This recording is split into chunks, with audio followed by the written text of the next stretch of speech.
No, it is not good to be taking TB shots. Like I was saying, as far as like somebody like me, like, that done been to jail multiple times before. And when you go to jail and they strip you naked and then you go to the nurse or whatever and they give you that TB shots, and then they put you in quarantine. Like if it bubbles up or whatever, or if it turn red or if it create large rashes or whatever, the longer you get to stay in quarantine until everything is fully cleared up. No type of shots is safe. You are not supposed to be injecting anything into your body, and also you are not supposed to be removing any blood out of your body. It's kind of like the reason I practice semen retention. Just like a semen is part of your body's life force, your blood is also your body's life force. And when you extracting your blood out of your body, you're removing part of your life force out of your body. And when you are giving TB shots, the same way, fluoride and heavy metals calcify your pineal gland, which your pineal gland is your first eye, the way your intuition, where you stay tapped in and be aware fully of who you are and everything around you. And then it calcify, it become docile, and you start only operating out of your lower self, and you're not fully aware. And then people can manipulate you, whether it's with sounds, whether it's with the foods that you eat, whether it's, with certain information people are feeding you, or whether it's via colors, so on and so forth. Like when you go to jail, it's literally a programming that they put you through, which is why 85% of people that go to jail is bound to go back within that window, because it's not just a physical war. You did something physically and they put you in jail. It is a spiritual war. Most people that go to jail, yes, they did something in the physical that landed them in jail, but the stuff that they did in the physical, it occurred in the spiritual first, because there's a lot of people out there that are so-called claiming they super thugged out, they're a super gangster,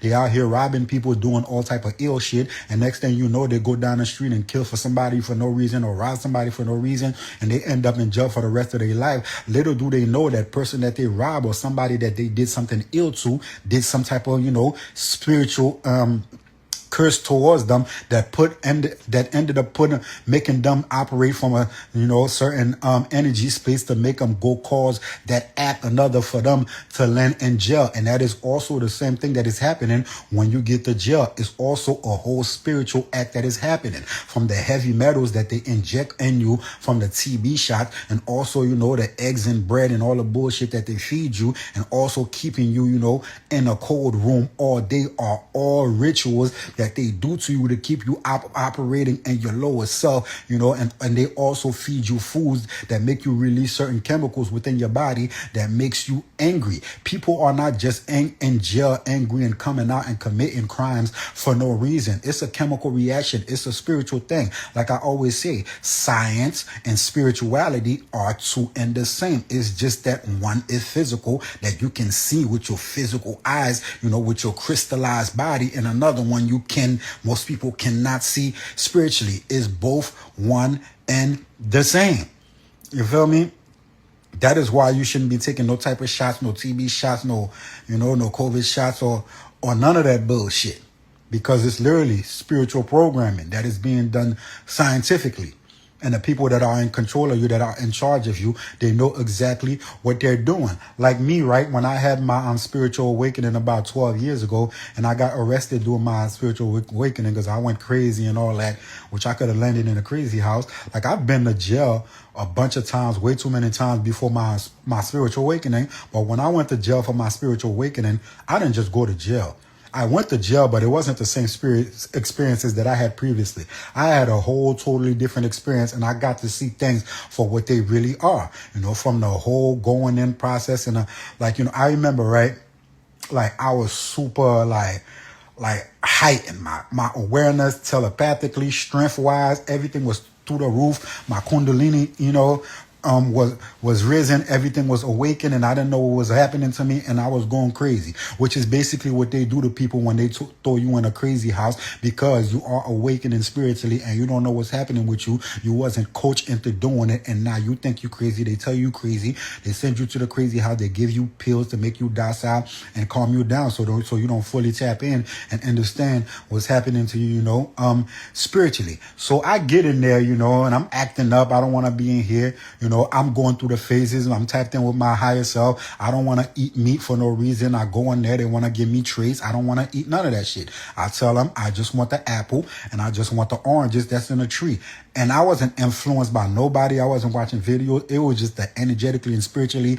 That's what I'm tapped in. That's what connected to. And that's telling me not to consume and eat certain things. So I'm not eating none of the food off the trays. And I've been in jail for about 2 days now. And next thing you know, the guard come knocking on my glass door like, yo, bro, I heard you ain't been eating in a couple of days.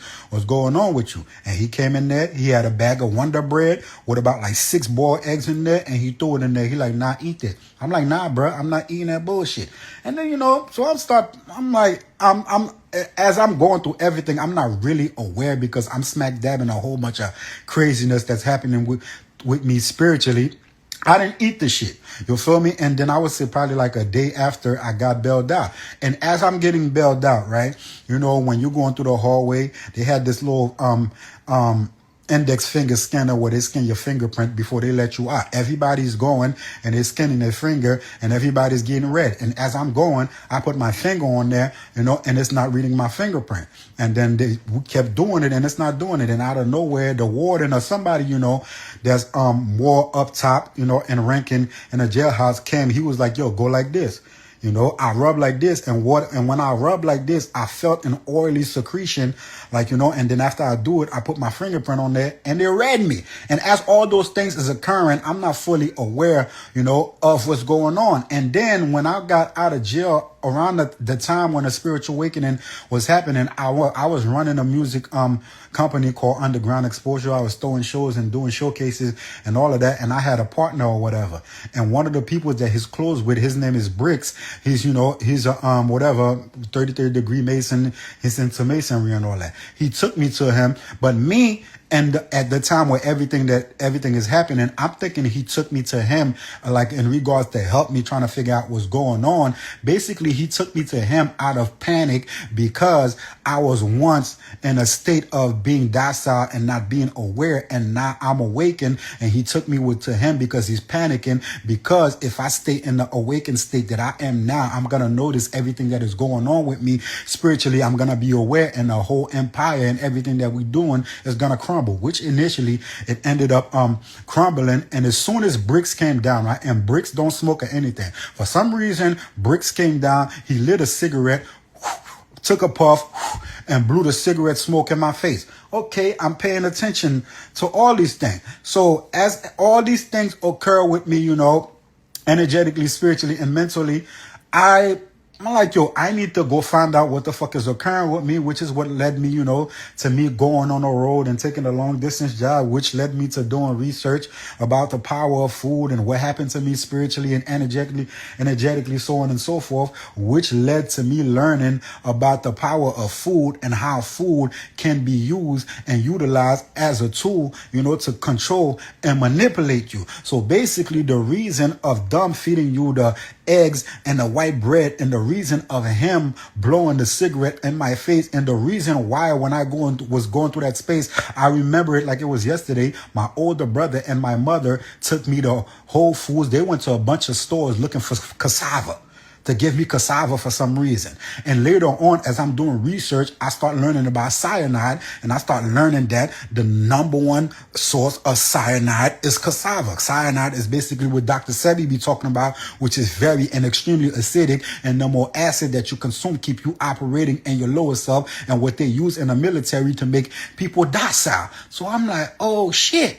So this whole process that I was going through is a whole energetic game, and now how they use food and stuff to control people. Kind of like if there's anybody, that's from Africa or Haiti or Louisiana and somewhere that's in tune with voodoo and all that stuff. Like if you go and try to get a ritual or anything done, what do they tell you? They tell you to bring some food, bring some milk or some chicken or some stuff. But it's not that, they're going to use the food or they need the chicken, all the stuff to make them done. It's just that when you consume those type of things, it lowers your vibration. It puts you in an energetic space where your energy is able to be manipulated, and now they can use your energy to do the work. And the whole time you thinking you going to some master that's going to do some miraculous work, when that person is using you and the energy that you don't know how to use and to manipulate to do the work that you need to be done.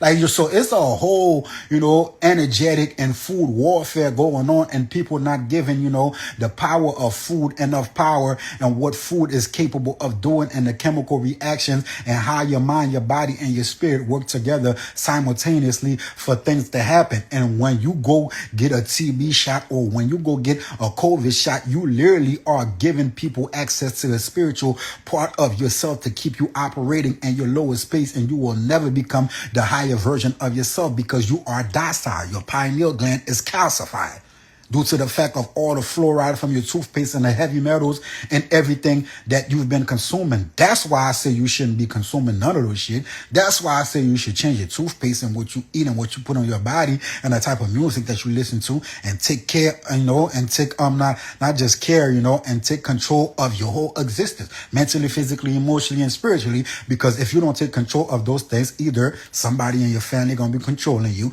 your school system, somebody's gonna be controlling you. Because if you don't have, control of your energy, that energy is going to be used by some way, shape, or form. And there are people out there that know how to use and manipulate energy, and that's waiting to use you, especially your government.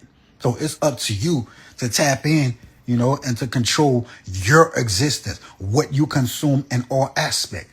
Choose you. And when you choose you, you choose love. And they hate people that is operating from the highest frequency of love and authenticity. So the choice is yours if you want to choose love. Because love always wins. It's the law. LAW. And remember, peace is a weapon. Heal them with peace. And if you're going to be loyal to anything, be loyal to your peace.